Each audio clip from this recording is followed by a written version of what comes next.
Stu, just when you thought we had the most biased, disgusting, hard left media in the world, enter the BBC with a hold my beer moment. It has come out only now, even though this sin happened a week before the presidential election here in America back in November of 2024, because a whistleblower internal to the BBC has come forward with private accusations that are now public, that he made against the BBC. It sounds like he was a member of their Standard and Practices Board, like the group that oversees basically trying to stop the BBC from getting sued and tries to make them stay neutral on their reporting. And he noticed several problems and wrote, sounds like a barn burner of a letter to them saying, you guys are a hot mess.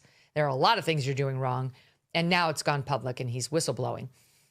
The most severe of which was an edit they made in a, quote, documentary they were doing about the American election, in which they played this soundbite. We ran this on an AM update of President Trump allegedly, 3 years earlier in January 2021, allegedly calling for violence at the U.S. Capitol. Watch.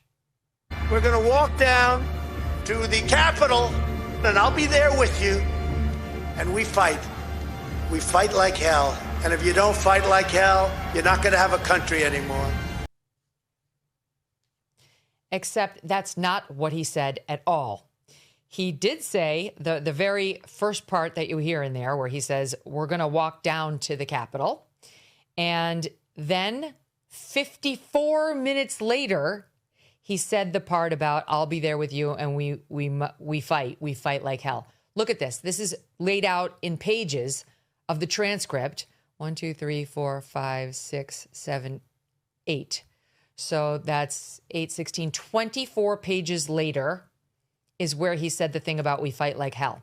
They took those two bits of tape, butted them together as though it was a stream of consciousness by Donald Trump in an effort to make it look like he was calling for violence. It is by any measure grossly unethical, a cardinal sin of journalism. Even a first-year reporter knows you don't do that. If it's dicey, even if in the same answer, let's say the answer is a paragraph long and it has 5 sentences. It's dicey even to take sentence 1 and butt it with sentence 5. But you can do it if 2, 3, and 4 kind of suck and they were stumbling and it's the same point. You're not misrepresenting. But you go 24 pages later to pull the most incendiary thing he said and plop it up against the beginning to make it look like he called for violence. And you are 100% going to get sued for defamation because you have violated somebody's rights. And that's what's about to happen to the BBC. Trump said, I want an apology, I want a retraction, and I want a big fat check. Or I'm going to sue you for $1 billion later this week. The BBC, understanding he's got them by the balls, gave one of those things, an apology, not a retraction, not a check, but the 2 top officials of the BBC have voluntarily stepped down. They're both gone, which is extraordinary, by the way. They've been through some other scandals lately, too. But they're both gone now in response to all of this. So even they recognize this is a big effing deal, to quote Joe Biden. Your thoughts on the egregiousness of this, I don't even want to say mistake, behavior? Yeah, I mean, far more egregious than anything that he's, I think, even sued in these American companies over. I mean, that is blatantly trying to mislead your audience into thinking he said something that he didn't say. You know, we've seen some of that here. The thing that the find people on both sides debate was an interesting version of this, where you saw a lot of editing out of not the Nazis, not those people, but just taking these clips immediately out of the speech and claiming he said something else. He's won these things. He keeps winning these things. He keeps winning over and over again because I think there was a little bit of a change in the media from at least when I started in it, where it was always left wing, right? Like it was always left wing. There was always people out there who were left wing, and they were left leaning people that made left leaning decisions and promoted claims that and phrased them and framed them in ways that I didn't like. I think with Donald Trump, You can call it TDS if you want, Trump derangement syndrome. But I think more central to that, there's this idea on the left that these times are too serious. Those old rules of journalism cannot be respected anymore because this is too much. It's too serious. We have to break all those rules. I think you saw that with the Hunter Biden laptop story, frankly, when they, I think normally in the past it would be, they bring up Hunter Biden. They would say that, it was misleading or maybe fake, and that was it. They just didn't tell anybody about it at all. They acted as if it didn't even exist. They were so focused and became the activists inside of them, instead of left-wing people doing journalism with some sort of loose respect for those rules. That's gone out the window. And what makes it incredibly dangerous if you happen to be the BBC is they don't have the First Amendment protections that most of our media do. I mean, I think you can argue, even with the cases where these companies in the U.S. have stepped up and said, okay, like we're going to donate to your presidential museum or whatever it is, because we don't want to go down this road, admitting that they made mistakes and did things that were wrong. They still had First Amendment protections, and I think some of them may have actually still won in court if it had gone all the way down the road, just because we really do prioritize free speech here. That's not the way it is in the UK. It's not the way it is in Europe. It's not the way it is in a lot of other places. They don't have those First Amendment protections with their media. So when they do things like that, they are incredibly vulnerable to very big checks. And the BBC, I think, might be writing one soon. Yeah, they're 100% going to be writing a big check. The only question is what the number is going to be. Zero doubt in my mind about it. Here is, the Telegraph broke this story of the whistleblower.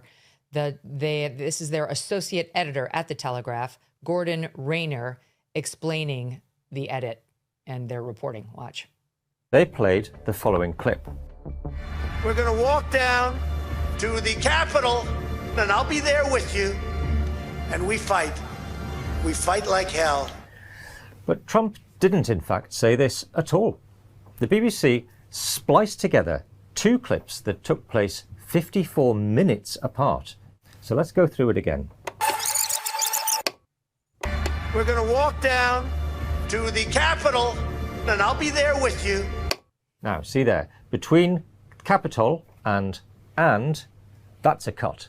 Here's what Trump actually said. We're going to walk down to the Capitol, and we're going to cheer on our brave senators and congressmen and women. It's different. It wasn't until nearly an hour later that he then said the second part of the BBC's version. We're going to walk down to the Capitol, and we fight. We fight like hell.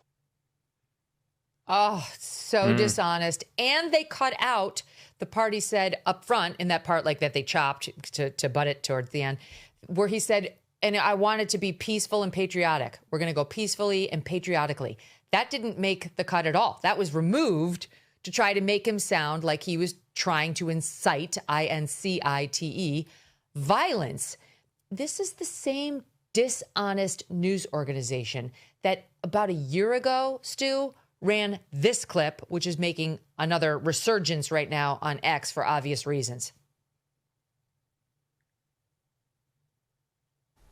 Now, transgender woman's milk is just as good for babies as breast milk. That's according to a letter from the medical director at University Hospital Sussex NHS Foundation Trust. The claim was made as part of a response against campaign groups. The trust referred to studies and the World Health Organization guidance, including one case which found what it called no observable effects in babies fed by induced lactation. You're a disgusting fool who doesn't know what the fuck she's saying. No skepticism whatsoever that trans milk, meaning a man who jacks himself up on hormones such that his chest can produce something that resembles some sort of fluid, that's just as good for a baby as breast milk. So I want them to pay. I want them to pay so much it hurts. And they actually bring somebody in there who understands facts and how they matter. And that doesn't appear to include anybody who's at the top of that organization currently. No, I had missed the trans milk debate. I will say, Megyn, and you've illuminated me to that was the fact that that was even a thing. I have to say, I didn't even know that was so a disgusting. thing. And the it's fact child abuse. Oh, yeah, that's what chest feeding is by a trans person. Child abuse. Infant abuse. It's psychotic, and quite clearly not. There's no medical basis behind any of that. That's just crazy nonsense.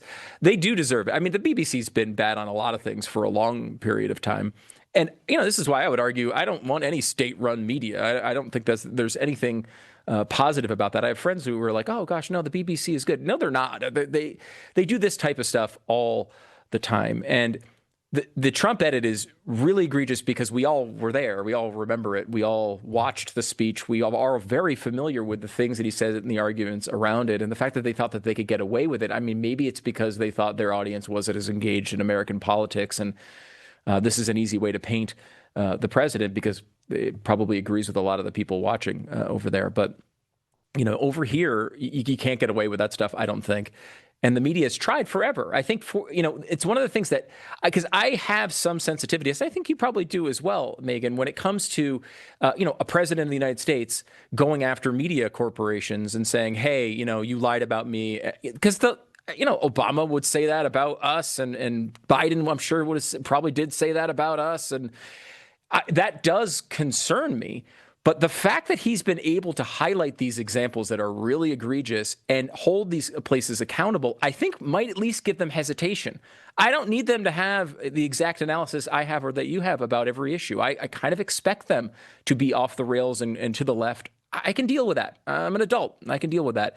But you can't lie to the American people constantly and be protected by these these licenses in the way that they are. They have to be held responsible at some level. And at the very least, Trump is at least... Yeah, the taxpayers are funding these lies. Yeah. And Trump is at least putting the fear into them on this stuff. Hey, let's... if you were a left-wing media executive and one of these reports was about to air, you'd say, wait a minute. I don't want to get in the middle of this. Let's make sure this is buttoned up. Why are we editing two clips that are 54 minutes apart? Just tell the truth. If you think Donald Trump did a lot of things around January 6th that were bad, just make that case with the facts. That's one you can make. Yeah. Why do you have to lie? Don't lie. Yeah, totally agree. And here's something I didn't know. This is in National Review today, entitled "Troubles Mount for the British Biased Corporation." It's 103 years old, the BBC. It's the oldest global broadcaster. It employs 21,000 people. It recently drastically expanded its footprint into the United States through a partnership with PBS. Its website attracts more than 60 million monthly visitors from America. It is widely viewed by American viewers as impartial and authoritative. They go on to write, the British know better. And they write about, the number of examples of people who have complained about the BBC, have objected, have stopped paying that licensure fee as part of their taxes because they just will not support it. And they go on to reference this case that we talked about a couple days ago of Martine Croxall, who corrected her BBC script, which read something about pregnant people, and changed it to, they mean women, who just got in trouble with the BBC. Their executive complaints unit found that she had broken the BBC's impartiality rules by explaining that pregnant people means women. You can't do that on the BBC, but you can say that chest feeding out of a man's chest is just as healthy as women's breastfeeding. And you can say that Trump called for violence and take sound bites an hour apart and butt them together. Like, that sat there for a year and they would have gotten away with it had this whistleblower not come forward. This is a disgusting, disgraceful, dishonest organization, Stu. Like, this is just as bad as anything we've seen here domestically. It's the one time of year that Birch Gold Group gives away free gold with every qualifying purchase. That's right, for Black Friday, when you convert an existing IRA or 401k in whole or in part into a tax-sheltered IRA in gold, Birch Gold will send free gold to your home for every $20,000 purchased. Gold started this year around $2,600 an ounce. By October, it was over $4,000 an ounce. Why? Global uncertainty. 2025 has been defined by trade wars. Central banks are pulling from the U.S. dollar as the global reserve currency, and military tension continues to build. Gold thrives in times of uncertainty, and if you are looking to diversify your savings, Birch Gold can help you. Plus, now through November 30th, get free gold with a qualifying purchase. Just text MK to the number 989898 to claim your eligibility and for a free info kit on gold. But your opportunity for free gold with purchase will end on November 30th. So don't wait. Text MK to the number 989898 for full details. Message and data rates may apply.